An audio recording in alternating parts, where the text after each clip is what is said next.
One sunny morning, as Michael was about to leave for work, he opened the front door to find several unfamiliar men standing there. To the puzzled husband, they showed him their police badges. "We need to talk with you, sir. Could you please come with us?" The large and imposing Officer Johnson said, and the officers surrounded Michael, who panicked and called out to me, his wife, inside the house. "Hey, come here quick. There's trouble brewing." As I emerged from our home, another officer, Detective Miller, approached me. "Ma'am, we need you to come along too." I was taken aback but complied. "My name is Nancy, a 32-year-old working in the office. I married Michael, my co-worker and age mate, 3 years ago. Our romance blossomed gradually at work, leading to a loving relationship and eventually marriage. Michael, with his handsome features and charming personality, was quite popular among the female staff at our office. I remember feeling envied by many for my luck in love. Michael, what made you fall for me?" I once playfully asked. Your active nature, perhaps. It's always fun being with you, Nancy." He replied with a laugh. "Oh, so it wasn't because I'm cute?" I teased. Of course you're cute. That goes without saying." In the beginning, our weekends were filled with events and trips, which I thoroughly enjoyed. However, as time passed, these extravagances started to strain our finances, and I was feeling anxious. "How about dinner at this famous restaurant next weekend?" Michael suggested once. "I'd rather relax at home. I'll cook something delicious, okay?" I proposed, trying to be more prudent. "That's not like you, Nancy. Staying home on a weekend." He seemed disappointed. "It's not about staying in, there's plenty to do at home," I explained. "All right then, I'll go out alone," he retorted. Even as I became more hesitant about going out, Michael continued his weekend excursions. I finally decided to address our financial concerns. "Are you sure it's okay to go out every weekend?" I asked him. "What do you mean?" He seemed puzzled. "I mean our savings. With trips and fancy restaurants, it must be costing a fortune." I pointed out. "Well, there are things we can only do now," he argued. "I think saving should also be part of now. Watching how you spend makes me worried," I confessed. "What? That's none of your business. I had no idea you were so petty," he retorted angrily. Michael's casual dismissal of my financial worries marked a turning point in our marriage. The growing chasm between our attitudes toward money began to cool the warmth of our love, and by our 3rd year of marriage, we had become nothing more than a couple in name only. It was around this time that I left my job at the same company as Michael, choosing to embark on a new career path. Staying in the same workplace meant frequent encounters with him, and it was becoming apparent to our colleagues that our lifestyles were diverging significantly. Michael, ever the social butterfly, continued to spend his weekends shopping, attending parties, and traveling. We stopped interfering with each other, but I was filled with anxiety every time I found a bill of demand addressed to my husband in the mailbox from time to time. "I know it's none of my business, but isn't this a collection notice? Michael, are you in debt?"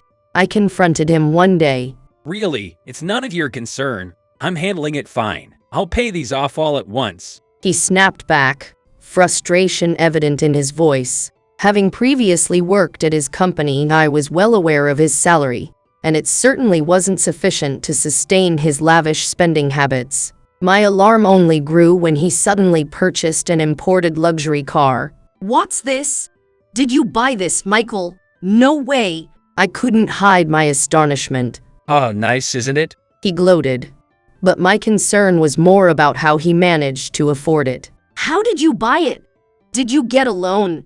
His irritation was palpable when I pressed about the finances rather than admiring the car. "Eck, you always go there. It really kills the mood. I poured my entire bonus into this. I don't miss a chance to get what I want," he retorted, his carefree attitude only deepening my frustration. His words hinted at a precarious financial state. Surely, he was running on empty funds by now. It seemed impossible that he could maintain this lifestyle without having exhausted his credit. Was he perhaps embroiled in some sort of financial trouble? Or did he have a reason not to worry about money? A growing suspicion about his secretive behavior started to consume my thoughts. One day, while Michael was in the bath, a message popped up on his smartphone. When can we meet next? The sight of that message crystallized all my suspicions about him. It was clear that the sender shared a special connection with Michael. My intuition screamed infidelity. Michael was having an affair. A mix of anger and the need for solid proof battled within me. It wasn't just his affair. There were too many other dubious aspects about him. His inexplicable splurges, the luxury car.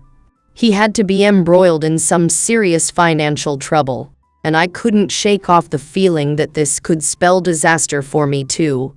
I decided it was worth the expense to hire a professional. I contacted Detective Miller to investigate Michael's behavior. This was the beginning of a journey to unravel the secrets of my husband's double life. While anxiously awaiting the results from Detective Miller's investigation, I unwittingly became entangled in a chilling incident. On my usual route home from work one day, I was approached by a woman I didn't recognize. Excuse me, are you Nancy, who works at a trading company?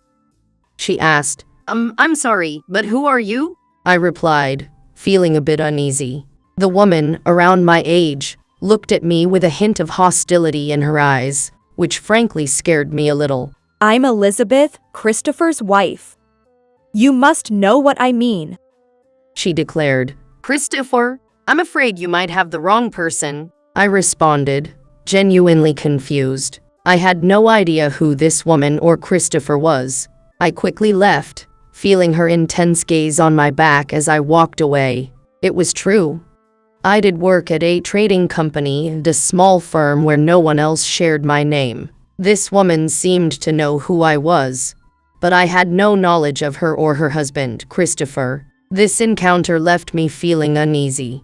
A few days later, Detective Miller brought me the investigation results. There were photos of Michael, arm around a young woman dressed flamboyantly, strolling through a busy district, and others of them entering a hotel. The detective confirmed my worst fears. Your husband is definitely having an affair with this woman, he said. He then revealed something even more shocking. This woman seems to be involved with multiple men, all married, and it appears she's been extorting money from them after a period of relationship. Money? I asked, alarmed. Yes, she seems to be making a fortune, possibly through some shady dealings, he explained. Michael has always been reckless with money. Could there be a connection? I wondered. We can't confirm that with our investigation, he admitted. The evidence suggested this young woman was involved in dubious activities, likely linked to Michael's financial recklessness. My husband was not only unfaithful, but potentially involved in something far more serious. I agonized over how to confront Michael with these findings. In the midst of these gloomy days, I was called into a meeting with my boss, Mr. Thompson. He hesitantly asked me if anything unusual had happened recently. What do you mean? I inquired, puzzled. Well, the company received this letter addressed to you, he said, handing me an envelope. Inside was a photo of me with the words "Punish the adulteress" scrawled across it in black marker. What is this? I don't know anything about this. I'm not having an affair, I protested vehemently, trying to convince my boss of my innocence. He seemed unsure, caught between belief and doubt. Well, anyway, you should be respectful of any behavior that might cause someone to hold a grudge. I was told that by my boss and ended up talking about it. However, I could tell he wasn't entirely convinced by my explanation. The thought of losing my job over this unfounded accusation was distressing. At that moment, I recalled the woman I had encountered on my way home from work. She had introduced herself as someone's wife, implying I was intimately familiar with her husband. The photo sent to my company showed me in the same outfit I wore that day. It must have been her who took that photo and sent it to my office. But why? I didn't even know her husband, let alone have an affair with him. On my way home from work that day, I ran into her again, this time accompanied by a man. I immediately confronted her. Why would you send such a false letter to my workplace? What's your intention? I demanded answers. She retorted angrily. False? Everyone knows about it. Give back the money you conned from Christopher. The man, referred to as Christopher, looked at me in confusion and exclaimed, No, she's not Nancy. What? Christopher, what are you talking about? To clear up the confusion, we all went to a nearby cafe to talk things over. The woman's story was astonishing. The woman who pretended to be me was having an affair with her husband, Christopher, the woman explained. My husband is at fault too, but she suddenly threatened to reveal the affair unless he paid her hush money. Fearing I would find out, he ended up paying her hundreds of thousands.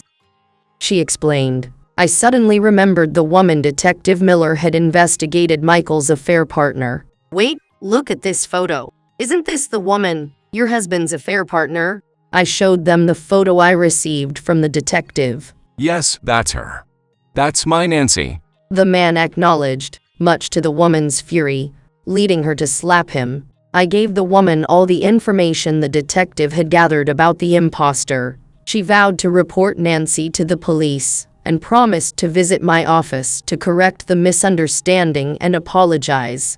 Dragging her foolish husband along, she left the cafe. Alone, I contemplated her decision to go to the police. It was time for me to stop pondering and make a decision about my own situation. Piecing together the stories I heard and the hints from the detective's investigation, it became clear that a scam was afoot, involving a couple pretending to be in a relationship and extorting money, all while using my name and workplace as a cover. The thought that my husband might be complicit in such a scheme sent shivers down my spine. With a sense of urgency, I decided to report the matter to the police. The next day, as Michael was about to leave for work, he opened a front door to find several unknown men standing there. Excuse me, who are you?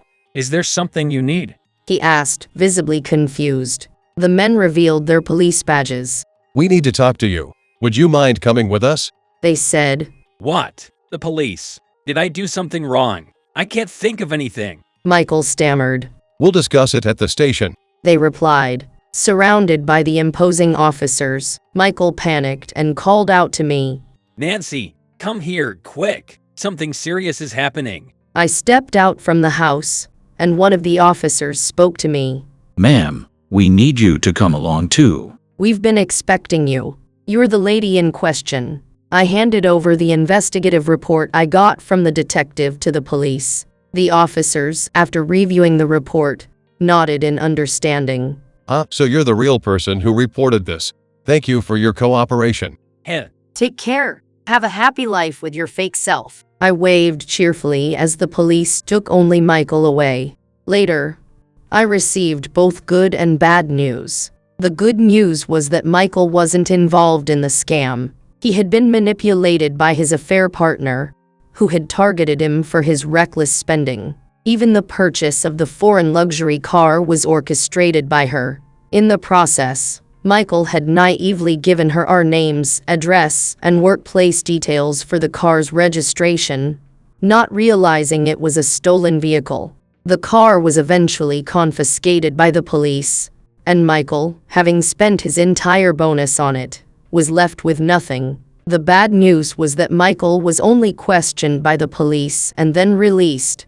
Being merely a victim in this case, I wished he'd been locked away forever. Fed up, I presented Michael with divorce papers. I'm innocent. He protested. Don't be ridiculous. I know about your affair. I retorted. That's because you wouldn't spend time with me. I was lonely. He tried to justify. Do you really think that's a valid excuse? I said, undeterred. I went through with the divorce, demanding alimony. Since Michael had squandered all his money on his mistress, he had to work tirelessly to pay me. The mistress, along with her accomplices, was eventually arrested for her crimes. I also sued her for defamation, on top of the alimony. Given her involvement in various illicit activities, including car theft and impersonation, she was rearrested. Thus, I was able to sever ties with both Michael and the troublesome woman. Reflecting on the events, it struck me how easily life can spiral out of control when indulgence and carelessness take the wheel. It's a harsh truth that unchecked desires can lead to one's downfall. The divorce, albeit belated, marked a new beginning for me. The road ahead is longer than the one behind, and I intend to tread it with caution and optimism, prioritizing my well-being and contentment.